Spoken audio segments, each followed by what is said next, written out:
സത്യമാ സത്യം സത്യമാ സത്യം സത്യമാ സത്യം സത്യമാ. സത്യം സത്യമായിലേക്ക് വീണ്ടും സ്വാഗതം. ദൈവവചനത്തിലെ വ്യത്യസ്ത ഉപദേശ വിഷയങ്ങൾ ക്രമമായി പഠിച്ചു വരുന്ന ഇത്തരത്തിലുള്ള ഒരു പ്രോഗ്രാം ഇന്ത്യൻ ഭാഷകളിൽ തന്നെ ആദ്യമാണ്. ബൈബിൾ എന്ന വിഷയത്തിൽ നമ്മൾ ആരംഭിച്ചു. ഇനി മറ്റ് ഉപദേശ വിഷയങ്ങളിലേക്കും നമ്മുടെ പഠനം പുരോഗമിക്കുന്നതാണ്. തീർച്ചയായും നിങ്ങളുടെ പ്രാർത്ഥന പിന്തുണ ഞങ്ങൾക്ക് ഈ വിഷയത്തിൽ വളരെ ആവശ്യമുണ്ട്. കൂടുതൽ ദൈവകൃപയ്ക്കായി പ്രാർത്ഥിക്കുക. ഇന്നത്തെ ഈ ക്ലാസ് ദയവായി വീക്ഷിച്ചാലും.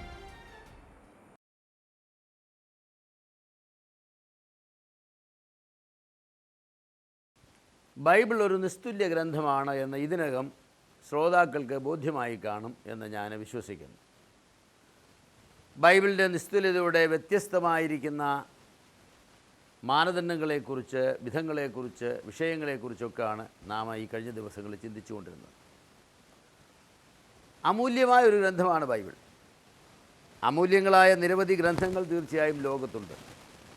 എന്നാൽ അവയൊക്കെ ഏതെങ്കിലും ഒരു പ്രത്യേക വിഷയത്തിലാണ് അമൂല്യമായിരിക്കുന്നത്. ചിലത് സാമ്പത്തിക ശാസ്ത്രത്തിൽ വളരെ അമൂല്യമായൊരു ഗ്രന്ഥമായിരിക്കാം. രാഷ്ട്രീയ മീമാംസയിൽ അല്ലെങ്കിൽ മനഃശാസ്ത്ര സംബന്ധമായി പ്രശസ്തമായ ഒരു ചരിത്ര ഗ്രന്ഥമായിരിക്കാം. കെമിസ്ട്രിയോ ഫിസിക്സോ സംബന്ധമായി വളരെ ലോകത്തിൽ വിലയേറിയതായി ഗണിക്കുന്ന ഒരു ഗ്രന്ഥമായിരിക്കാം. മെഡിസിനിൽ അതുല്യമായിരിക്കുന്ന ഒരു ഗ്രന്ഥമായിരിക്കാം. എന്നാൽ വിശുദ്ധ ബൈബിൾ അതിൻ്റേതായിരിക്കുന്നൊരു പ്രമേയമുണ്ട് എന്ന് നാം ഇന്നലെ കണ്ടു, ലക്ഷ്യമുണ്ട്. എന്നാൽ ഈ 66 പുസ്തകങ്ങൾ അടങ്ങുന്നതായിരിക്കുന്ന ബൈബിൾ ഒരു പ്രമേയമാണെങ്കിലും ഈ പ്രമേയത്തിൻ്റെ 66 വശങ്ങളെക്കുറിച്ച് ഈ 66 പുസ്തകങ്ങളിൽ പ്രതിപാദിക്കുന്നുണ്ട്. പരസ്പര വിരുദ്ധമല്ല അവയൊന്നും. ഒരു വിഷയത്തിൻ്റെ 3-4 പോയിൻറ്റുകൾ ആ വിഷയത്തെ എങ്ങനെ സമ്പന്നമാക്കുന്നുവോ അതുപോലെ ബൈബിളിൻ്റെ പ്രമേയത്തെ ബൈബിളിലെ 66 പുസ്തകങ്ങളിലെ പ്രതിപാദ്യ വിഷയങ്ങൾ സമ്പന്നമാക്കുകയാണ് ചെയ്യുന്നത്. തമ്മിൽ കണ്ടിട്ടില്ലാത്ത ആളുകളാണ് ബൈബിളിൻ്റെ എഴുത്തുകാരിൽ ബഹുഭൂരിപക്ഷം. 1500 വർഷങ്ങൾ കൊണ്ട് 40-ലേറെ എഴുത്തുകാർ എഴുതിയതാണ് ബൈബിൾ എന്ന് നാം മുന്നമേ കണ്ടു. ഈ 40-ലേറെ എഴുത്തുകാർ എഴുതിയപ്പോൾ ബൈബിളിൻ്റെ പ്രമേയം അവരുടെ മുൻപിൽ അങ്ങനെ ആരും എഴുതി കൊടുത്തില്ല. ഈ പ്രമേയത്തിന് യോജിച്ച വിഷയങ്ങൾ വേണം നിങ്ങൾ പറയാനെന്ന് അവരോടാരും പറഞ്ഞില്ല. പൗലോസിനോട് റോമാലേഖനത്തിൽ ബൈബിളിൻ്റെ പ്രമേയത്തിൻ്റെ ഒരു പോയിൻ്റ് നീ എഴുതണം എന്ന് പറഞ്ഞില്ല. എന്നാൽ ഇവരൊക്കെയും പുസ്തകം എഴുതി കഴിഞ്ഞപ്പോൾ ഈ 66 പുസ്തകങ്ങളടങ്ങുന്ന ബൈബിളിൻ്റെ പ്രമേയത്തിൻ്റെ 66 പോയിൻറ്റുകൾ എന്ന വണ്ണമാണ് അവരെഴുതിയതായിരിക്കുന്ന പുസ്തകങ്ങളിലെ വിഷയങ്ങളിരിക്കുന്നത്. അതിൽ തന്നെ അത്ഭുതകരമായിരിക്കുന്നൊരു കാര്യമാണ് എന്ന് പറയേണ്ടതില്ലല്ലോ. 66 പുസ്തകങ്ങൾ 66 വിഷയങ്ങളെക്കുറിച്ച് എഴുതുമ്പോൾ സ്വാഭാവികമായി സംഭവിക്കേണ്ടത് എന്താണ്?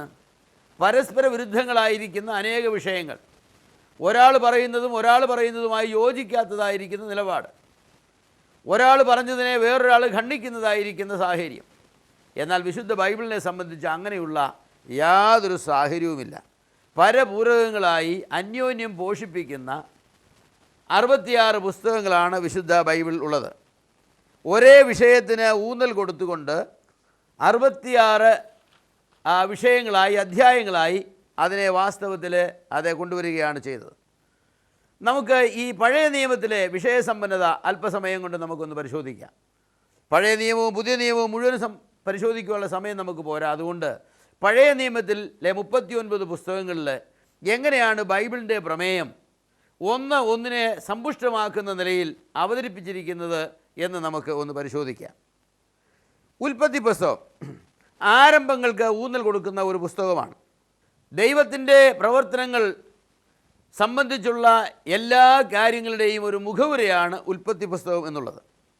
പുറപ്പാട് പുസ്തകത്തിലേക്ക് വരുമ്പോൾ അവിടെ ഊന്നൽ കൊടുത്തിരിക്കുന്ന വിഷയം വീണ്ടെടുപ്പ് എന്നുള്ളതാണ്. ബൈബിളിൻ്റെ പ്രമേയം എന്താണ്? മനുഷ്യനെ ദൈവം വീണ്ടെടുത്ത് ദൈവത്തെ മഹത്വപ്പെടുത്തുവാൻ തക്കവണ്ണം യോഗ്യനാക്കി തീർക്കുക. അപ്പോൾ പുറപ്പാട് പുസ്തകത്തിൽ മനുഷ്യനെ സൃഷ്ടിക്കുന്നു, മനുഷ്യൻ ദൈവത്തോട് പാപം ചെയ്ത് വീഴുന്നു. പുറപ്പാട് പുസ്തകത്തിലേക്ക് വരുമ്പോൾ ആ മനുഷ്യനെ ദൈവം വീണ്ടെടുക്കുന്നതിൻ്റെ ഒരു ചിത്രമാണ് അവിടെ കാണുന്നത്. മിസ്രയീമിലെ തീച്ചൂളയിൽ അടിമകളായി കഴിഞ്ഞതായിരിക്കുന്ന ഇസ്രായേൽ ജനത്തെ പെസഹ കുഞ്ഞാടിൻ്റെ രക്തത്താൽ വിടുവിച്ച് ചെങ്കടൽ കടത്തി മരുഭൂമിയിലൂടെ പ്രയാണം ചെയ്യിച്ച് വാഗ്ദത്ത ഭൂമിയായ കനാനിലേക്ക് കൊണ്ടുവരുന്നു. വീണ്ടെടുപ്പ് എന്നുള്ളതാണ് പുറപ്പാട് പുസ്തകത്തിൻ്റെ പ്രധാന വിഷയമെന്ന് പറയുന്നത്. ലേവ്യ പുസ്തകത്തിലേക്ക് വരുമ്പോൾ ആ പുസ്തകം ദൈവത്തിൻ്റെ വിശുദ്ധിക്ക് ഊന്നൽ കൊടുക്കുന്ന ഒരു പുസ്തകമാണ്. ദൈവത്തെ മഹത്വപ്പെടുത്തുവാനായിട്ട് മനുഷ്യൻ ദൈവത്തിൻ്റെ വിശുദ്ധിയെ മനസ്സിലാക്കണം. ഞാൻ വിശുദ്ധനാകിയാൽ നിങ്ങളും വിശുദ്ധരായിരിപ്പിൻ എന്നുള്ളത് കർത്താവിൻ്റെ കൽപ്പനയാണ്. അപ്പോൾ ദൈവത്തിൻ്റെ വിശുദ്ധിയെ സംബന്ധിച്ച് പറയുന്ന ഒരു പുസ്തകമാണ് ലേവ്യ പുസ്തകം. സംഖ്യാപുസ്തകത്തിലേക്ക് വരുമ്പോൾ അത് വിശ്വാസ ജീവിതത്തെക്കുറിച്ചും പരദേശവാസത്തെക്കുറിച്ചും പറയുന്ന ഒരു പുസ്തകമാണ്. സംഖ്യാപുസ്തകത്തിലാണ് മനുഷ്യന് മരുഭൂമിവാസത്തിൽ അനുഭവിച്ചതായിരിക്കുന്ന വിവിധങ്ങളായിരിക്കുന്ന ദുർഘട അനുഭവങ്ങളെക്കുറിച്ച് പറഞ്ഞിരിക്കുന്നത്. അങ്ങനെയുള്ളതായിരിക്കുന്ന അനുഭവങ്ങളിലൂടെ ദൈവം മനുഷ്യനെ കടത്തിവിടുമ്പോൾ തന്നെ അവനെ വിശ്വാസത്തിൽ ശക്തിപ്പെടുത്തുകയും അവനെ കുടിക്കുവാൻ പാറയിൽ നിന്ന് വെള്ളവും അവന് കഴിക്കുവാൻ സ്വർഗത്തിൽ നിന്ന് മന്നയും അവൻ ആഗ്രഹിച്ചപ്പോൾ അവന് കാട പക്ഷികളെ കൊണ്ട് മാംസവും ഇങ്ങനെ ആവശ്യമായതൊക്കെ കൊടുത്തു. ദൈവം അവനെ അതിശയകരമായിട്ട് രക്ഷിക്കുകയും സംരക്ഷിക്കുകയും ചെയ്തു. ദൈവത്തിൻ്റെ നടത്തിപ്പ് അത് വിവരിക്കുന്ന ഒരു പുസ്തകമാണ് സംഖ്യാപുസ്തകം. എന്ന് മാത്രമല്ല, ദൈവത്തോട് മത്സരിച്ചതിൻ്റെ ഫലമായി ശിക്ഷിക്കപ്പെട്ട് പാപം ചെയ്ത് മരിച്ചതായിരിക്കുന്ന ജനങ്ങളുടെ അതേ വിവരണവും ആ പുസ്തകത്തിലാണ് നമുക്ക് ലഭിക്കുന്നത്. ക്രിസ്തീയ ജീവിതത്തിൽ പരാജയപ്പെടുന്നവരുടെ ചിത്രമാണ് അവിടെ നമുക്ക് കാണുവാനായിട്ട് സാധിക്കുന്നത്. ആവർത്തന പുസ്തകത്തിലേക്ക് വരുമ്പോൾ ജീവിതത്തിൻ്റെ പ്രമാണങ്ങളാണ് ആ പുസ്തകത്തിൽ. മോശ ഇസ്രായേൽ മക്കൾക്ക് നൽകിയതായിരിക്കുന്ന വിടുവാങ്ങൽ സന്ദേശമാണ് വാസ്തവത്തിൽ ആവർത്തനം എന്ന് പറയുന്നത്. ആ ആവർത്തന പുസ്തകത്തിൽ 4 പ്രസംഗങ്ങളാണ്. ഈ 4 പ്രസംഗങ്ങളിലായിട്ട് മോശ ചെയ്തത് എന്താണ്? ദൈവം ഇസ്രായേൽ ജനത്തിന് നൽകിയതായിരിക്കുന്ന ജീവിത പ്രമാണങ്ങളെ അവരെ വീണ്ടും പറഞ്ഞ് കേൾപ്പിച്ച് നിയമാവർത്തനം എന്നാണ് ഇതിൽ പറയുന്നത്. അവരെങ്ങനെയാണ് ജീവിക്കേണ്ടത് എന്ന് ആവർത്തിച്ച് അവരെ ബോധ്യപ്പെടുത്തുകയാണ്. യോശുവയുടെ പുസ്തകത്തിലേക്ക് വരുമ്പോൾ വാഗ്ദത്തങ്ങളെ സാക്ഷാത്കരിക്കുന്ന പുസ്തകമാണ്. ദൈവം അബ്രഹാമിന് വാഗ്ദത്തം ചെയ്തതായിരിക്കുന്ന കനാൻ നാട് ഇതുവരെയും ഇസ്രായേൽ മക്കൾക്ക് സ്വന്തമായിട്ടില്ല. അബ്രഹാമിനോടും ഇസ്ഹാക്കിനോടും യാക്കോബിനോടും അവൻ്റെ സന്തതികളോടും ദൈവം വാഗ്ദത്തം ചെയ്തു. എന്നാൽ ദൈവം വിശ്വസ്തനാണ്, തൻ്റെ വാഗ്ദത്തത്തെ നിവർത്തിക്കുന്നവനാണ്. പക്ഷേ ആ വാഗ്ദത്തം നിവർത്തിക്കായിട്ട് ദൈവത്തിൻ്റെ ജനത്തിന് ഒരു വലിയ ത്യാഗം സഹിക്കേണ്ടതുണ്ട്. അവരെ കനാൻ നാട്ടിൽ പ്രവേശിച്ച് അവർ യുദ്ധം ചെയ്ത് ആ ഭൂമി അവരുടെ സ്വന്തമാക്കണം. ക്രിസ്തീയ ജീവിതത്തിൻ്റെ സാധ്യതകളെ സാക്ഷാത്കരിക്കുവാൻ നമുക്ക് ഒരു ഉത്തരവാദിത്വമുണ്ട്. ദൈവം നമുക്ക് വാഗ്ദത്തം തന്നു എന്നുള്ളത് കൊണ്ട് മാത്രമാകുന്നില്ല, ആ വാഗ്ദത്തങ്ങളെ നാം അവകാശപ്പെടണം. അതാണ് യോശുവയുടെ പുസ്തകത്തിൻ്റെ പ്രമേയം എന്ന് പറയുന്നത്. ന്യായാധിപന്മാരുടെ പുസ്തകത്തിലേക്ക് വരുമ്പോൾ ദൈവജനത്തിൻ്റെ ന്യായപാലനമാണ്. നേതൃത്വം ഇല്ലെങ്കിൽ ദൈവനം തെറ്റിപ്പോകുന്നവരാണ്. അതുകൊണ്ട് ദൈവജനത്തെ പോകേണ്ടുന്ന വഴിയിൽ നടത്തുവാൻ തക്കവണ്ണം ദൈവം അവർക്ക് നേതൃത്വത്തിന് ക്രമീകരണം ചെയ്തു. അതാണ് ന്യായാധിപന്മാരുടെ പുസ്തകത്തിൽ.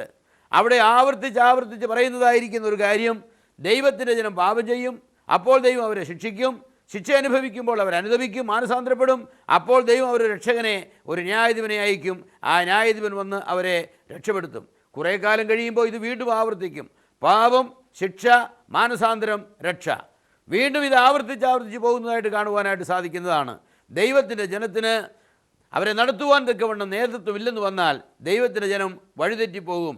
ന്യായാധിപന്മാരുടെ പുസ്തകത്തിൻ്റെ അവസാനത്തിലേക്ക് വരുമ്പോൾ അക്കാലത്ത് അവർക്ക് വാസ്തവത്തിൽ രാജാവില്ലായിരുന്നു. എന്നാൽ ജനങ്ങൾ ചെയ്തതായിരിക്കും തെറ്റിനെക്കുറിച്ച് അവിടെ പറയുന്നുണ്ട്. അവരെ ഓരോരുത്തരും ബോധിച്ചതായിരിക്കുന്ന നിലയിലാണ് അവസാനമായിട്ട് നടക്കുന്നത്. രൂത്തിൻ്റെ പുസ്തകത്തിലെ പ്രമേയം എന്താണ്? വിശ്വാസത്താൽ ദൈവത്തിൽ വിശ്വസിക്കുന്ന ഒരു വിജാതീയന്, ഒരു മോവാബ്യ സ്ത്രീക്ക്, ശപിക്കപ്പെട്ട ജാതിയാണ് മോവാബ്യർ. എന്നാൽ കർത്താവിൽ വിശ്വസിച്ചതായിരിക്കുന്ന ഒരു പെൺകുട്ടിക്ക് നമ്മുടെ കർത്താവിൻ്റെ വല്യമ്മയെ പോലും ആകുവാനുള്ള ഭാഗ്യമാണ് കിട്ടിയത്. അതാണ് രൂത്തിൻ്റെ പുസ്തകത്തിലെ പ്രമേയം. ദൈവം ജാതികളെ രക്ഷിക്കുന്നവനാണ്. ദൈവത്തിൽ വിശ്വസിക്കുവാൻ മനസ്സുള്ള ഏതൊരു വ്യക്തിക്കും, അവൻ ആരായിരുന്നാലും അവനെ അനുഗ്രഹിക്കുവാൻ മനസ്സുള്ളവനാണ് ദൈവം. ബൈബിളിൻ്റെ പ്രമേയത്തിൻ്റെ ആയി വളരെ യോജിക്കുന്ന ഒരു വിഷയമാണ്. ശമൂവേലിൻ്റെ പുസ്തകത്തിലേക്ക് വരുമ്പോൾ ദൈവത്തെ മാനിക്കുന്നവരെ ദൈവം മാനിക്കുന്നു എന്നതാണ് ആ പുസ്തകത്തിൻ്റെ പ്രമേയം എന്ന് പറയുന്നത്. ഹന്ന എന്ന് പറഞ്ഞതായിരിക്കുന്ന ഒരു സ്ത്രീ ശീലോവിൽ ദൈവത്തെ ആരാധിക്കുവാൻ തൻ്റെ ഭർത്താവുമൊത്ത് ചെന്നു. അവിടെ ചെന്നപ്പോൾ ഏലിയുടെ മക്കൾ കൊള്ളരുതാത്തവരായിട്ട് അവിടെ നീചത്വം പ്രവർത്തിക്കുന്നത് കണ്ടു. ഹൃദയം നൊന്തതായിരിക്കുന്ന ആ സ്ത്രീ ദൈവത്തോട് കരഞ്ഞ് പ്രാർത്ഥിച്ചു, നീ എനിക്കൊരു മകനെ തന്നാൽ അവനെ നിൻ്റെ വേല ചെയ്യുവാനായിട്ട് ഞാൻ നൽകുന്നതാണ്. ഈ ഏലിയുടെ മക്കൾ അവരെ നീചന്മാരാണ്, എന്നാൽ എൻ്റെ മകനെ ഞാൻ ദൈവത്തിന് വേണ്ടി നൽകും. അങ്ങനെ തനിക്കൊരു മകനെ കിട്ടിയാൽ ദൈവത്തിന് കൊടുക്കാമെന്ന് പറഞ്ഞ് ദൈവത്തെ മാനിച്ചതായിരിക്കുന്ന ഹന്നയെ ദൈവം മാനിച്ചു. ശമൂവേൽ പ്രവാചകനെ കൊടുത്തു എന്ന് മാത്രമല്ല, അവൾക്ക് പിന്നെയും ആൺമക്കളെയും പെൺമക്കളെയും കൊടുത്ത് ആദരിച്ചു. ദൈവത്തെ മാനിച്ചതായിരിക്കുന്ന രാജാക്കന്മാരെ ദൈവം മാനിക്കുന്ന ആ ചരിത്രം നമുക്കുണ്ട്. ദൈവത്തെ മാനിക്കാഞ്ഞ ശൗലെ ദൈവം നീക്കിക്കളഞ്ഞു. ദൈവത്തെ മാനിച്ചതായിരിക്കുന്ന ദാവീദിനെ ദൈവം രാജാവാക്കി. ദൈവത്തെ മാനിക്കുന്ന ആളുകളായി നാം തീരണമെന്നുള്ളത് ദൈവത്തിൻ്റെ ആഗ്രഹമാണ്. രാജാക്കന്മാരുടെ പുസ്തകത്തിലേക്ക് വരുമ്പോൾ അവിടെ അനുസരണം അനുഗ്രഹത്തിനും അനുസരണക്കേട് ശാപത്തിനും കാരണമാകുന്നു എന്ന സത്യമാണ് അവിടെ വിശദമായിട്ട് വിശദീകരിച്ചിരിക്കുന്നത്. അനേക രാജാക്കന്മാരുടെ ചരിത്രത്തിൽ കൂടെ ദൈവം പറയുന്നത് അതാണ്. ദൈവത്തെ മാനിച്ച കുറേ രാജാക്കന്മാരുടെ ചരിത്രമുണ്ട്. അവരെ ദൈവം എങ്ങനെയാണ് അനുഗ്രഹിച്ചത്? ദൈവത്തെ അനുസരിക്കാതെ മാനിക്കാതെ തോന്നിയാസം ജീവിച്ച് അന്യദേവന്മാരെയും ദേവികളെയും ആരാധിച്ച കുറേ രാജാക്കന്മാരും ആളുകളുമുണ്ട്. അവരെ ദൈവം എങ്ങനെയാണ് ശിക്ഷിച്ചത് എന്നതാണ് രാജാക്കന്മാരുടെ പുസ്തകത്തിലെ പ്രമേയം. ദിനവൃത്താന്തങ്ങളുടെ പുസ്തകത്തിലേക്ക് വരുമ്പോൾ വിശുദ്ധിക്കും ഭക്തിക്കും ജീവിതത്തിലുള്ള സ്ഥാനത്തെക്കുറിച്ചാണ് അവിടെ പറയുന്നത്. വാസ്തവത്തിൽ രാജാക്കന്മാരുടെ ജീവചരിത്രത്തിൻ്റെ ഒരു ആവർത്തനമാണെങ്കിലും ആവർത്തനത്തിൻ്റെ ഊന്നലിന് വ്യത്യാസമുണ്ട്. ദൈവത്തെ മാനിച്ച് ഭക്തന്മാരായി ജീവിച്ചവർക്ക് വരുന്ന മാനവും ദൈവത്തെ അപമാനിച്ച് ദൈവത്തിൻ്റെ ന്യായപ്രമാണത്തെ തള്ളിക്കൊണ്ട് ജീവിക്കുന്നവർക്ക് വരുന്ന ശിക്ഷയും അവിടെ നമുക്ക് കാണുവാനായിട്ട് സാധിക്കും. യെസ്രായുടെ പുസ്തകത്തിലേക്ക് വരുമ്പോൾ ശിക്ഷിച്ചാലും കൈവടിയാത്ത ഒരു ദൈവത്തെയാണ് നമുക്ക് കാണുവാനായിട്ട് കഴിയുന്നത്. ബാബിലോണിൽ 70 വർഷങ്ങൾ അവർ പ്രവാസത്തിലായിരുന്നു. എന്നാൽ ദൈവം അവരെ ഒരിക്കലും കൈവിട്ടില്ല. അബ്രഹാമിനോടും ഇസാക്കിനോടും യാക്കോബിനോടും ചെയ്തതായിരിക്കുന്ന വാഗ്ദത്തം ദൈവം ഒരിക്കലും മറന്നു കളഞ്ഞില്ല. 70 വർഷങ്ങൾ കഴിഞ്ഞപ്പോൾ ദൈവം അവരെ വീണ്ടും ഓർക്കുകയും അവരെ തിരിച്ച് കനാനിലേക്ക് കൊണ്ടുവരുവാനുള്ള ക്രമീകരണം ചെയ്യുകയും ചെയ്തു. യെസ്ര അതുപോലെ സെരുബാബേൽ മുതലായ ആളുകളുടെ നേതൃത്വത്തിൽ അവരെ കനാനിലേക്ക് കൊണ്ടുവന്ന് അതേ നെബൂഖദ്നേസർ രാജാവ് നശിപ്പിച്ചു കളഞ്ഞതായിരിക്കുന്ന ദൈവാലയം അവരെ കൊണ്ട് പണിയിക്കുന്നതായിരിക്കുന്ന കാഴ്ചയാണ് നമുക്ക് കാണുവാനായിട്ട് കഴിയുന്നത്. അതുകൊണ്ട് ശിക്ഷിച്ചാലും കൈവിടാത്ത ഒരു ദൈവത്തെ നമുക്ക് കാണുവാനായിട്ട് കഴിയും. നെഹമ്യാവിൻ്റെ പുസ്തകത്തിലേക്ക് വരുമ്പോൾ ദൈവിക പരിപാടിയിൽ തന്നെ ഏൽപ്പിച്ചു കൊടുക്കുന്ന ഒരു മനുഷ്യനെ കൊണ്ട് ദൈവത്തിന് ചെയ്യാവുന്ന വലിയ കാര്യങ്ങളാണ് ആ പുസ്തകത്തിലെ പ്രതിപാദ്യ വിഷയം. അതേ രാജാവിൻ്റെ പാനപാത്രവാഹകനായിട്ട് പേർഷ്യയിൽ ജോലി ചെയ്തതായിരിക്കുന്ന ആ നെഹമ്യാവ് യെരുശലേമിൻ്റെ സ്ഥിതിയെക്കുറിച്ച് കേട്ടപ്പോൾ ഇരുന്ന് കരഞ്ഞ് ദൈവസന്നിധി ഒരു തീരുമാനം ചെയ്തു. ദൈവമേ, നീ എന്നെ അയച്ചാൽ ഞാൻ യെരുശലേമിൻ്റെ മതിലുകൾ പണിയും, വെന്തുകിടക്കുന്നതായിരിക്കുന്ന അതിൻ്റെ വാതിലുകളെ ഞാൻ വീണ്ടും പണിയും. ദൈവം ആ മനുഷ്യന് നല്ല ആഗ്രഹത്തെ മാനിച്ചവൻ അവസരം കൊടുത്തു. അങ്ങനെ ദൈവിക പരിപാടിയിൽ തന്നെ ഏൽപ്പിച്ചു കൊടുത്ത നെഹമ്യാവിനെ കൊണ്ട് വലിയ കാര്യങ്ങൾ ദൈവം ചെയ്യിച്ച പരിപാടിയാണ് അവിടെ നമുക്ക് കാണുവാനായിട്ട് സാധിക്കുന്നത്. എസ്തേറിൻ്റെ പുസ്തകത്തിലേക്ക് വരുമ്പോൾ ദൈവത്തിൻ്റെ കരുതൽ, ദൈവത്തിൻ്റെ നടത്തിപ്പിനെക്കുറിച്ച് നമുക്ക് കാണുവാനായിട്ട് കഴിയും. ശാന്തമായി ദൈവം തൻ്റെ ജനത്തെ എങ്ങനെയാണ് നടത്തുന്നത്. എസ്തേറിൻ്റെ പുസ്തകത്തിൽ ദൈവത്തെക്കുറിച്ച് യാതൊരു വാക്കും പറഞ്ഞിട്ടില്ല. യഹോവ എന്ന വാക്ക് ഒരു പ്രാവശ്യം പോലും, അതെ കർത്താവ് എന്ന വാക്കോ യഹോവ എന്ന വാക്കോ ദൈവം എന്ന വാക്കോ ഒരു പ്രാവശ്യം പോലും ഉപയോഗിക്കാത്ത ഒരു പുസ്തകമാണ് എസ്തേറിൻ്റെ പുസ്തകം. എന്നാൽ ആ പുസ്തകത്തിൽ ദൈവത്തിൻ്റെ കരുതൽ എത്ര അതിശയകരമായിട്ടാണ്. ഒരു സമയത്ത് എല്ലാ യഹൂദന്മാരെയും ലോകത്തു നിന്ന് തന്നെ നിഷ്കാസനം ചെയ്യുവാൻ ഒരു ഹാമാൻ പദ്ധതിയിട്ടു. എന്നാൽ ദൈവം തൻ്റെ ജനത്തെ കരുതുന്ന അതിശയകരമായിരിക്കുന്ന വിധം നമുക്ക് ആ പുസ്തകത്തിൽ കാണുവാനായിട്ട് സാധിക്കുന്നതാണ്. ദൈവം ശാന്തമായി പ്രവർത്തിക്കുന്നവനാണ്. നാം ഉറങ്ങുമ്പോഴും നമ്മുടെ കാര്യാദികൾ നടത്തുമ്പോഴും നമുക്ക് വേണ്ടി ദൈവം പ്രവർത്തിക്കുന്നത് നമുക്ക് കാണുവാനായിട്ട് സാധിക്കും. ഇയ്യോബിൻ്റെ പുസ്തകത്തിലേക്ക് വരുമ്പോൾ സർവാധികാര കൃപയിൽ ദൈവം മനുഷ്യനോട് എങ്ങനെയാണ് ഇടപെടുന്നത് എന്ന് നമുക്ക് കാണുവാനായിട്ട് സാധിക്കും. വളരെ ധനവാനായി, ഭക്തനായി, നീതിയുള്ളവനായി, നേരുള്ളവനായി ജീവിച്ച ഇയ്യോബ് 10 മക്കളും അവരുടെ മക്കളും കൊച്ചുമക്കളുമൊക്കെ ആയിട്ട് അനുഗ്രഹീതമായ ഒരു കുടുംബം, ആ കിഴക്ക് ദേശത്തെ ഏറ്റവും ധനവാനായിരിക്കുന്ന ഒരു മനുഷ്യൻ. എന്നാൽ ഇതാ ഒരു ദിവസം അവനുള്ളതൊക്കെ നഷ്ടമാകുന്നു. അവൻ്റെ ആടുമാടുകളും ഒട്ടകങ്ങളും നഷ്ടപ്പെടുന്നു. അവൻ്റെ ദാസിദാസന്മാർ നഷ്ടപ്പെടുന്നു. ഒടുവിലിതാ അവൻ്റെ മക്കളും അവനുള്ളതെല്ലാം നഷ്ടപ്പെടുന്നു. അതിനുശേഷം അവൻ്റെ ആരോഗ്യവും നഷ്ടപ്പെടുന്നു. എന്നാൽ ഇയ്യോബ് ഇതിലൊന്നും ദൈവത്തിനെതിരെ ഒന്നും തെറ്റ് പറയാതെ യഹോവ തന്നു, യഹോവ എടുത്തു, യഹോവയുടെ നാമം വാഴ്ത്തപ്പെടുവാറാകട്ടെ എന്ന് മാത്രം പറഞ്ഞുകൊണ്ട് ദൈവത്തിൻ്റെ സർവാധികാര കൃപയ്ക്ക് അവൻ കീഴ്പ്പെടുകയാണ് ചെയ്യുന്നത്. എന്നാൽ ഇയ്യോബിൻ്റെ 3 സ്നേഹിതന്മാർ വന്ന് ഇയ്യോബിൽ കുറ്റം ആരോപിക്കുകയൊക്കെ ചെയ്യുന്നുണ്ട്. ഇയ്യോബ് അതിനെതിരെ സംസാരിക്കുമ്പോൾ അവിവേകത്തിൻ്റെ ചില വാക്കുകളൊക്കെ പറയുന്നുണ്ട്. ഇയ്യോബിൻ്റെ ഭാര്യ ഇയ്യോബിൻ്റെ ദുസ്ഥിതി കണ്ട് ദൈവത്തെ തള്ളിക്കളഞ്ഞ് നീ കെട്ടിയാൻ ചാകുക എന്ന് പറയുമ്പോൾ ദൈവത്തിൻ്റെ കരുത്തിൽ നിന്ന് തൻ്റെ സർവാധികാരത്തിന് കീഴ്പ്പെട്ടുകൊണ്ട് ദൈവം തരുന്ന നന്മയും തിന്മയും ഒരുപാട് സന്തോഷത്തോടെ നാം കൈക്കൊള്ളേണ്ടതാകുന്നു എന്ന് പറഞ്ഞ് ഭാര്യയെ ശാസിക്കുന്നൊരു ഇയ്യോബിനെ നമുക്ക് കാണുവാനായിട്ട് കഴിയും. എന്നാൽ അവസാനം ആ പുസ്തകം എങ്ങനെയാണ് അവസാനിക്കുന്നത്? സർവാധികാര കൃപയിൽ ദൈവം ഇയ്യോബിന് നഷ്ടപ്പെട്ടത് മുഴുവനും തിരിച്ചു കൊടുത്തു എന്ന് മാത്രമല്ല, ഇരട്ടിയായിട്ട് തിരിച്ചു കൊടുത്തു. നഷ്ടപ്പെടുത്തുവാൻ അധികാരമുള്ളവൻ, ജീവനെ നൽകുവാനും ജീവനെ എടുക്കുവാനും അധികാരമുള്ളവൻ, സ്വത്ത് നൽകുവാനും എടുക്കുവാനും അധികാരമുള്ളവൻ, തൻ്റെ സർവാധികാരത്തിൽ തനിക്ക് ഇഷ്ടമുള്ളത് ചെയ്യുന്നു. തൻ്റെ പ്രവൃത്തികൾ ഒന്നിനുപോലും അവൻ മനുഷ്യർക്ക് വിശദീകരണം നൽകുന്നില്ല. എന്തുകൊണ്ട് ഞാനിത് ചെയ്തു എന്ന് അവരോട് പറയുന്നില്ല. എന്നാൽ കരുണയുള്ള ദൈവം തൻ്റെ സർവാധികാരത്തെ ദൈവത്തിൻ്റെ മഹത്വത്തിനും ദൈവത്തിൻ്റെ അനുഗ്രഹത്തിനു വേണ്ടി ഉപയോഗിക്കുന്ന മനോഹരമായിരിക്കുന്ന കാഴ്ച ഇയ്യോബിൻ്റെ പുസ്തകത്തിൽ നമുക്ക് കാണുവാനായിട്ട് സാധിക്കും. സങ്കീർത്തനങ്ങളിൽ ദൈവത്തെ പാടി സ്തുതിക്കുന്ന മനുഷ്യനെയാണ് നമുക്ക് കാണുവാനായിട്ട് സാധിക്കുന്നത്. ജീവിതത്തിൻ്റെ കഷ്ടതകളിലും പ്രയാസങ്ങളിലും ദൈവത്തിൻ്റെ നന്മകൾ അനുഭവിച്ച മനുഷ്യൻ നന്ദിയോടുകൂടെ ദൈവത്തെ സ്തുതിക്കുകയും തൻ്റെ കഷ്ടതകൾക്ക് പരിഹാരമായി ദൈവത്തോട് പ്രാർത്ഥിക്കുകയും ചെയ്യുന്ന അനുഭവമാണ് നമുക്ക് ആ പുസ്തകത്തിൽ കാണുവാനായിട്ട് കഴിയുന്നത്. സദൃശവാക്യങ്ങളിലേക്ക് നാം വരുമ്പോൾ ഭക്തൻ്റെ ജീവിതത്തിൽ പരിജ്ഞാനത്തിലുള്ള സ്ഥാനമാണ് ഇവിടുത്തെ വിഷയമെന്ന് പറയുന്നത്. ഭക്തന്മാർ ജീവിക്കുമ്പോൾ പരിജ്ഞാനത്തോടുകൂടി ജീവിക്കണം. പരിജ്ഞാനത്തിൻ്റെ ആരംഭം ദൈവഭക്തിയാണ്. ദൈവത്തെക്കുറിച്ചുള്ള ഭയമാണ് പരിജ്ഞാനത്തിൻ്റെ ആരംഭം. അങ്ങനെ ദൈവഭയത്തിൽ ജ്ഞാനത്തോടുകൂടെ വസിക്കുന്ന ഒരു മനുഷ്യൻ എത്ര അനുഗ്രഹീതനാണ് എന്നാണ് സദൃശവാക്യങ്ങൾ പറയുന്നത്. അവനവൻ്റെ സാമ്പത്തിക കാര്യങ്ങളിൽ അനുഗ്രഹീതനാകും, അവനവൻ്റെ കുടുംബജീവിതത്തിൽ അനുഗ്രഹീതനാകും. അവൻ്റെ ജീവിതത്തിൻ്റെ എല്ലാ മേഖലകളിലും ദൈവഭയത്തോടുകൂടി അവൻ ജീവിച്ച് ദൈവത്തിൻ്റെ പ്രമാണങ്ങളെ മാനിച്ച് വിവേകത്തോടും പരിജ്ഞാനത്തോടും കൂടി ജീവിക്കുമ്പോൾ അവൻ്റെ ജീവിതം അനുഗ്രഹിക്കപ്പെടുന്നത് കാണുവാനായിട്ട് സാധിക്കും.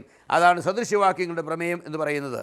സഭാപ്രസംഗിയിലേക്ക് വരുമ്പോൾ നിത്യതയുടെ വെളിച്ചത്തിൽ നാം ഇന്ന് എന്ന് പറയുന്ന നമ്മുടെ സമയത്തെ എങ്ങനെയാണ് ഉപയോഗിക്കേണ്ടത് എന്നാണ് പറഞ്ഞിട്ടുള്ളത്. നിത്യതയുടെ വെളിച്ചത്തിൽ ഇന്നിൻ്റെ ഉപയോഗം എങ്ങനെയാണ്? നിത്യതയെ മറന്നുകൊണ്ട് വർത്തമാനകാലത്തിനു വേണ്ടി മാത്രം ജീവിക്കുന്ന ഒരു മനുഷ്യൻ്റെ ചിത്രം അത് ശലോമോൻ അവിടെ അവതരിപ്പിക്കുന്നുണ്ട്. അതിനുശേഷം നിത്യതയെ മറക്കാതെ നിത്യന്യായവിധിയെയും നിത്യതയും ഓർത്തുകൊണ്ട് വർത്തമാനകാലത്ത് ജീവിതത്തെ ക്രമീകരിക്കേണ്ടതിന് എൻ്റെ ഉപദേശം അവിടെ നമുക്ക് നൽകുകയുണ്ടായി. യഥാർത്ഥമായിരിക്കുന്ന ഭക്തൻ അങ്ങനെയാണ് ജീവിക്കുന്നത്. അവൻ നിത്യതയെ മുന്നിൽ കണ്ടുകൊണ്ട് വർത്തമാനകാലത്തെ ഉപയോഗിക്കും. എന്നാൽ ഭോഷന്മാർ അങ്ങനെയല്ല. അവർ നിത്യതയെക്കുറിച്ച് ഓർക്കാതെ വർത്തമാനകാല ജീവിതത്തെ അവർ സുഖിക്കാനും ആസ്വദിക്കാനും ഉപയോഗിക്കും. പക്ഷേ അതവർക്ക് വലിയ ആപത്തായിട്ട് തീരും. അതാണ് സഭാപ്രസംഗിയിലെ പ്രമേയം എന്ന് പറയുന്നത്. ഉത്തമഗീതത്തിലേക്ക് വരുമ്പോൾ ആനന്ദകരമായിരിക്കുന്ന ദാമ്പത്യ ജീവിതത്തെക്കുറിച്ചാണ് ആ പുസ്തകത്തിൽ പറയുന്നത്. ദൈവം മനുഷ്യനെ സൃഷ്ടിച്ചപ്പോൾ മനുഷ്യന് ദൈവം നൽകിയ അനുഗ്രഹങ്ങളിൽ ഒന്ന് കുടുംബജീവിതമാണ്. തക്കതായിരിക്കുന്നൊരു തുണയെ അവൻ നൽകുമെന്ന് പറഞ്ഞ് ആദമിന് ഹൗവയെ നൽകിക്കൊടുത്തതായിരിക്കുന്ന മനുഷ്യൻ അവരെ അനുഗ്രഹിച്ച് സന്താന സമൃദ്ധിയുള്ളവരായി ലോകത്തിൽ പെറ്റുപെരുകി ലോകത്തെ കീഴടക്കി വാഴണമെന്നുള്ള കൽപ്പന നൽകി. ഒരു മനുഷ്യൻ്റെ ജീവിതത്തിലെ ഏറ്റവും വലിയ ഭൗതികമായ തലത്തിലെ അനുഗ്രഹം എന്ന് പറയുന്നത് അവൻ്റെ കുടുംബജീവിതമാണ്. അതേക്കുറിച്ച് പറയുന്നത്, ഈ മായായ ലോകത്ത് നീ നിൻ്റെ സഹിയായിരിക്കുന്ന ഭാര്യയോടുകൂടെ സന്തോഷിച്ചു കൊള്ളുക എന്നാണ്. അതിനേക്കാൾ വലിയൊരു സന്തോഷം പിന്നെ ആത്മീയ തലത്തിൽ മാത്രമേ ഉള്ളൂ. അതുകൊണ്ട് കുടുംബജീവിതം എത്ര ആനന്ദകരമായിട്ട് നാം ചെലവഴിക്കണം എന്നതിൻ്റെ വിശദാംശങ്ങളാണ് ഉത്തമഗീതത്തിൽ അവിടെ നൽകുന്നത്. എത്ര മനോഹരമാണ് ആ പുസ്തകം എന്നറിയാമോ? ദാമ്പത്യ ജീവിതത്തിൻ്റെ പവിത്രതയെക്കുറിച്ചും ദാമ്പത്യ ജീവിതം എങ്ങനെയാണ് നയിക്കേണ്ടത് എന്നതിനെക്കുറിച്ചും ആ പുസ്തകത്തിൽ നമുക്ക് നിർദ്ദേശങ്ങൾ നൽകുന്നുണ്ട്. യെശയ്യാവിൻ്റെ പുസ്തകത്തിലേക്ക് വരുമ്പോൾ വിശ്വാസത്യാഗിയായ ഇസ്രായേൽ, ആ ഇസ്രായേലിന് വരുന്നതായിരിക്കുന്ന നഷ്ടവും ആ നഷ്ടത്തിൽ നിന്ന് ദൈവം അവനെ കരകയറ്റി ലോകത്തിലേക്ക് അയക്കുന്നതിൻ്റെ പ്രവചനങ്ങളുമാണ് ആ പുസ്തകത്തിലെ പ്രതിപാദ്യ വിഷയം. മരണവും ഭരണവും, അങ്ങനെ രണ്ട് വിഷയങ്ങളാണ് പ്രധാനമായിട്ട്. പാപത്താലുണ്ടായ മരണം, എന്നാൽ ദൈവം തൻ്റെ ക്രമീകരണത്തിൽ എങ്ങനെയാണ് ഇസ്രായേലിൻ്റെ പാപത്തെ ചുമക്കുവാനായിട്ട് മശീഹ തന്നെ വന്ന് നമ്മുടെ പാപങ്ങൾ ചുമന്നുകൊണ്ട് അവൻ നമുക്ക് പകരക്കാരനായിട്ട് തീരുന്നത്. അതിനുശേഷം അനുഗ്രഹീതമായിരിക്കുന്ന ഒരു ഭരണം ഇസ്രായേലിന് വേണ്ടി സ്ഥാപിക്കുന്നതിൻ്റെ വിവരണങ്ങളും ആ പുസ്തകത്തിൽ നമുക്കുണ്ട്. യിരെമ്യാ പുസ്തകത്തിലേക്ക് വരുമ്പോൾ പാപത്തിനെതിരെയുള്ള ദൈവത്തിൻ്റെ മുന്നറിയിപ്പുകളാണ് ആ പുസ്തകത്തിൽ. യിരെമ്യാ പ്രവാചകൻ മുഖാന്തരം അനേക വർഷങ്ങളിൽ ദൈവം പാപത്തിനെതിരെ മുന്നറിയിപ്പ് നൽകി. എന്നാൽ ആ മുന്നറിയിപ്പുകളെ ഇസ്രായേൽ ജനം അവർ കേട്ടില്ല. അവർ പാപം ചെയ്തുകൊണ്ടേയിരുന്നു. അവസാനം ദൈവം നൽകിയതായിരിക്കുന്ന മുന്നറിയിപ്പുകളെ മാനിക്കാത്ത ജനത്തിൻ്റെ മേൽ ദൈവത്തിൻ്റെ മുന്നറിയിപ്പുകൾ യാഥാർത്ഥ്യമായി തീർന്നു. അങ്ങകലെ ബാബിലോണിൽ നിന്നും നെബൂഖദ്നേസറിനെ കൊണ്ടുവന്നത് ഇസ്രായേലിൻ്റെ അതേ മതിലുകളും ദൈവാലയം ഇടിച്ചു കളഞ്ഞ് അവരുടെ യുവാക്കന്മാരെ യുവതികളെയും പ്രവാസികളായിട്ട് പിടിച്ചു കൊണ്ടുപോയി. ധാരാളം ആളുകളെ കൊല്ലപ്പെട്ടു. വിലാപങ്ങളിലേക്ക് വരിയുമ്പോൾ മുന്നറിയിപ്പ് അവഗണിച്ചാൽ ഉണ്ടാകുന്ന വിലാപമാണ്, ദുഃഖമാണ്, കഷ്ടമാണ് അവിടുത്തെ വിഷയമെന്ന് പറയുന്നത്. യിരെമ്യാ പ്രവാചകൻ മനം നൊന്ത് കരയുന്ന കാഴ്ചയാണ് അവിടെ കാണുവാനായിട്ട് കഴിയുന്നത്. യെഹെസ്കേലിലേക്ക് വരുമ്പോൾ പാപത്തിന് ശിക്ഷ ഭാവിയിൽ, എന്നാൽ അനുസരിച്ചാൽ അനുഗ്രഹം എന്നുള്ള പ്രമേയമാണ്. പാപത്തിന് ശിക്ഷയുണ്ട്, എന്നാൽ അനുസരിച്ചാൽ അനുഗ്രഹമുണ്ട്. ദാനിയേലിലേക്ക് വരുമ്പോൾ ജാതികൾ ദൈവിക പരിപാടിയിൽ ദൈവം എങ്ങനെയാണ് ഉപയോഗിക്കുന്നത്? ബാബിലോന്യ സാമ്രാജ്യത്തെയും പേർഷ്യൻ സാമ്രാജ്യത്തെയും ഗ്രീക്ക് സാമ്രാജ്യത്തെയും റോമാ സാമ്രാജ്യത്തെയും ദൈവം എങ്ങനെയാണ് ഉപയോഗിക്കുന്നത്? ദൈവം തൻ്റെ സർവാധികാരത്തിൽ ലോക സാമ്രാജ്യങ്ങളെ കൊണ്ടുവരുന്നു. ദൈവം തൻ്റെ സർവാധികാരത്തിൽ അവയെ നീക്കം ചെയ്യുന്നു. അവസാനമായി കൈതൊടാത്ത കല്ലുപോലെ നമ്മുടെ കർത്താവ് വന്ന് ലോകത്തെ മുഴുവൻ കീഴടക്കി ഇനിയും ഒരു സാമ്രാജ്യം സ്ഥാപിക്കുവാനായിട്ട് പോകുന്നു. ഹോശേയ പ്രവചനത്തിൽ ദൈവം തൻ്റെ ജനത്തെ സ്നേഹിക്കുന്നുവെന്നാണ്. ദൈവത്തിൻ്റെ സ്നേഹത്തെ വളരെ മനോഹരമായി ചിത്രീകരിച്ചിരിക്കുന്ന ഒരു പുസ്തകമാണ് ഹോശേയ പ്രവചനം. യോവേലിൽ കർത്താവിൻ്റെ ദിവസത്തെക്കുറിച്ച് ഉള്ളതായിരിക്കുന്ന വിശദാംശങ്ങളാണ്.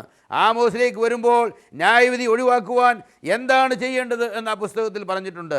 ഒബദ്യാവിലേക്ക് വരുമ്പോൾ അന്യൻ്റെ വീഴ്ചയിൽ നാം സന്തോഷിക്കരുത് എന്ന മുന്നറിയിപ്പാണ് നമുക്ക് നൽകുന്നത്. യോനായിലേക്ക് വരുമ്പോൾ സർവാധികാര കൃപയുള്ള ദൈവം തൻ്റെ പ്രതികാരം നടത്തുന്നതിന് മുൻപ് മനുഷ്യൻ രക്ഷപ്പെടുവാനായിട്ടൊരു അവസരം കൊടുക്കുന്നു.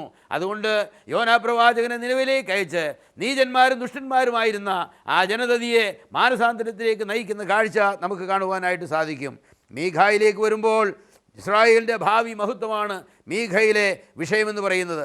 ഹബക്കൂക്കിൽ നീതിമാൻ വിശ്വാസത്താൽ ജീവിക്കും എന്നുള്ള കാര്യം അടിവരയിട്ട് പറഞ്ഞിരിക്കുകയാണ്. സെഫന്യായിലേക്ക് വരുമ്പോൾ വീണ്ടും ന്യായവിധി. ഹഗ്ഗായിലേക്ക് വരുമ്പോൾ കർത്താവ് പറയുന്നത് ഒരുങ്ങുക, അതേ കർത്താവിൻ്റെ വരവ് ആസന്നമായിരിക്കുന്നു, ന്യായവിധി വരുവാനായിട്ട് പോകുന്നു, അതുകൊണ്ട് നിങ്ങൾ ഉണരുക, ഒരുങ്ങുക. സെക്കരിയാവിൽ കർത്താവിൻ്റെ വരവിനായി കാത്തിരിക്കണമെന്നുള്ള വിഷയമാണ്.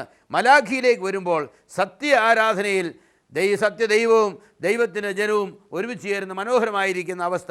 ഇങ്ങനെ പഴയ നിയമത്തിലെ ഓരോ പുസ്തകവും സമ്പന്നമാണ്. പഴയ നിയമത്തിൻ്റെ പ്രമേയം, ബൈബിളിൻ്റെ പ്രമേയത്തെ സമ്പുഷ്ടമാക്കുന്ന 39 സബ് വിഷയങ്ങളാണ് ആ പുസ്തകങ്ങളിൽ നമുക്കുള്ളത്. ബൈബിളിൻ്റെ ആത്യന്തികമായിരിക്കുന്ന പ്രമേയം, ആ പ്രമേയത്തിൻ്റെ 39 അധ്യായങ്ങൾ നമുക്ക് പഴയ നിയമത്തിൽ കാണുവാനായിട്ട് സാധിക്കും. പഴയ നിയമത്തിലൂടെ കടന്നു പോകുന്നതായിരിക്കുന്ന ഒരു ചുവപ്പ് നാടയുണ്ട്, ഒരു സ്കാർലറ്റ് ത്രെഡുണ്ട്. അത് നമ്മുടെ കർത്താവായ യേശു ക്രിസ്തുവാണ്. കർത്താവായ യേശു ക്രിസ്തുവിനെ പഴയ നിയമത്തിൻ്റെ 39 പുസ്തകങ്ങളിലും അവതരിപ്പിച്ചിരിക്കുന്നത് എത്ര മനോഹരമാണ്.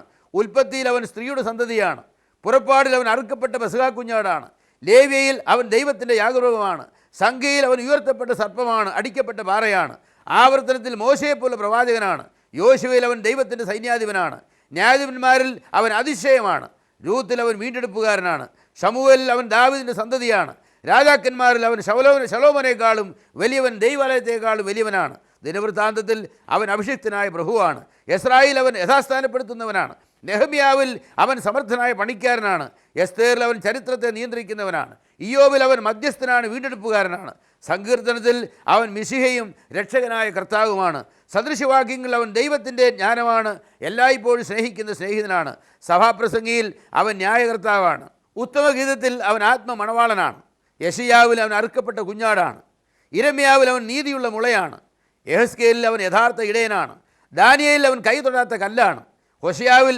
അവൻ വിളിക്കപ്പെട്ട മകനാണ്, യോവേലിൽ അവൻ സിയോനിൽ വാഴുന്ന കർത്താവാണ്, ആമോസിൽ അവൻ ദാവീദിൻ്റെ വീടുപോയ കൂടാരത്തെ ഉയർത്തുന്നവനാണ്, ഒബദ്യാവിൽ സിയോനിൽ നിന്ന് വരുന്ന വീണ്ടെടുപ്പുകാരനാണ്, യോനായിൽ 3 രാവും 3 പകലും ഭൂമിക്കടിയിലിരിക്കുന്ന ആളാണവൻ, മീഖായിൽ അവൻ രാജാവും കർത്താവുമാണ്, നഹൂമിൽ അവൻ കഷ്ടത്തിൽ ഉറപ്പുള്ള പാറയാണ്, ഹഗ്ഗായിൽ അവൻ സർവ്വരാജ്യത്തിൻ്റെയും ആഗ്രഹമാണ്, സെക്കരിയാവിൽ അവൻ അടിക്കപ്പെട്ട ഇടയനാണ്, മലാഖിയിൽ അവൻ നീതിസൂര്യനും ഉടമ്പടിയുടെ ദൂതനുമാണ്. ഇങ്ങനെ 39 പുസ്തകങ്ങളിലും ആ ചുവപ്പ് നാട് അതിമനോഹരമായ നിലയിൽ അങ്ങനെ അവതരിപ്പിച്ചിരിക്കുകയാണ്. ഓരോ പുസ്തകത്തിലും കർത്താവിനെ കാണാം. അതുകൊണ്ടാണ് കർത്താവാണ് വാസ്തവത്തിൽ ബൈബിളിൻ്റെ കേന്ദ്ര വ്യക്തി എന്ന് പറയുന്നത്. കർത്താവായ യേശു ക്രിസ്തുവിനെ സംബന്ധിച്ചുള്ള വിഷയങ്ങളാണ് വിശുദ്ധ ബൈബിളിലുള്ളത്. എത്ര മനോഹരമായിരിക്കുന്ന ഒരു പുസ്തകമാണ് വിശുദ്ധ ബൈബിൾ. എന്തെങ്കിലും മനുഷ്യന് അവൻ്റെ മനസ്സിൽ തോന്നിയത് കുത്തിക്കുറിച്ചൊരു പുസ്തകമല്ല. ദൈവത്തിൻ്റെ ആത്യന്തികമായിരിക്കുന്ന പ്രമേയത്തെ 39 പുസ്തകങ്ങളിൽ 39 അധ്യായങ്ങൾ പോലെ അവതരിപ്പിച്ചിരിക്കുകയാണ്. ഇതിനെല്ലാം മധ്യത്തിലൂടെ കാണുന്നത് നമ്മുടെ കർത്താവായ യേശു ക്രിസ്തുവാണ്. ആ ചുവപ്പ് നാട അത് കാൽവരിയിലെ ക്രൂശിൽ അതേ ഒരു ചുവപ്പ് നാടയുടെ അത് നമുക്ക് പൂർണ്ണമായി കാണുവാനായിട്ട് സാധിക്കുന്നതാണ്. ചുവന്ന രക്തം മനുഷ്യവർഗത്തിൻ്റെ പാപത്തിന് വേണ്ടി ഒഴുക്കിക്കൊണ്ട ചുവപ്പ് നാട കാൽവരിയിൽ പൂർണ്ണമായി അവതരിക്കപ്പെടുന്നു. ഇത്ര മനോഹരമായിരിക്കുന്ന ബൈബിൾ, എത്ര സമ്പുഷ്ടമാണ് ഈ പുസ്തകം. ദൈവത്തിൻ്റെ വചനം ഒന്നും ആകസ്മികമായി ഇതിൽ എഴുതിയില്ല. പരിശുദ്ധാത്മാവിൻ്റെ നിയന്ത്രണത്തിലും സ്വാധീനത്തിലും ദൈവത്തിൻ്റെ ഭക്തന്മാരായ പ്രവാചകന്മാർ നമുക്ക് എഴുതി തന്ന ഈ മനോഹരമായിരിക്കുന്ന ഗ്രന്ഥത്തെ പ്രിയമുള്ളവരെ നമുക്ക് സ്നേഹിക്കാം, നമുക്ക് വായിക്കാം, പഠിക്കാം, നമുക്കതിനെ അനുസരിക്കാം. ഈ പുസ്തകത്തിന് വേണ്ടി നമുക്ക് ജീവിക്കാം. ദൈവം നമുക്കതിനുള്ള കൃപയും അതിനുള്ള ശക്തിയും ബലവും തന്ന് നമ്മെ അനുഗ്രഹിക്കുമാറാകട്ടെ. മഹത്വം മുഴുവനും ദൈവത്തിന് തന്നെ ആയിരിക്കട്ടെ. എസ്തേറിൽ ദൈവിക കരുതൽ നമുക്ക് കാണാം. ഇയ്യോബിൻ്റെ പുസ്തകത്തിൽ സർവാധികാര കൃപയിൽ ദൈവം മനുഷ്യനോട് ഇടപെടുന്നതിൻ്റെ ചിത്രങ്ങളാണുള്ളത്. സദൃശവാക്യങ്ങളിലേക്ക് വരുമ്പോൾ ഭക്തൻ്റെ ജീവിതത്തിൽ പരിജ്ഞാനത്തിൻ്റെ സ്ഥാനമാണ്.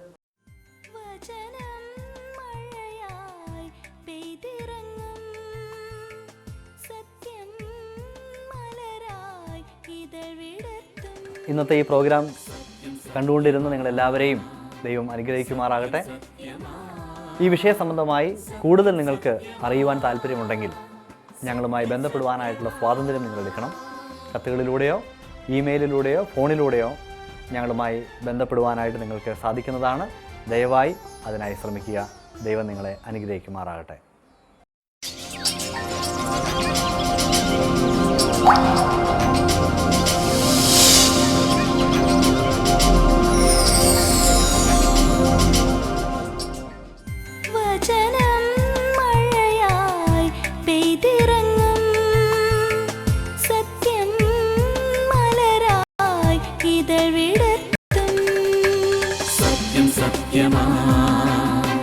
സത്യം സത്യമാ, സത്യം സത്യമാ, സത്യം സത്യമാ.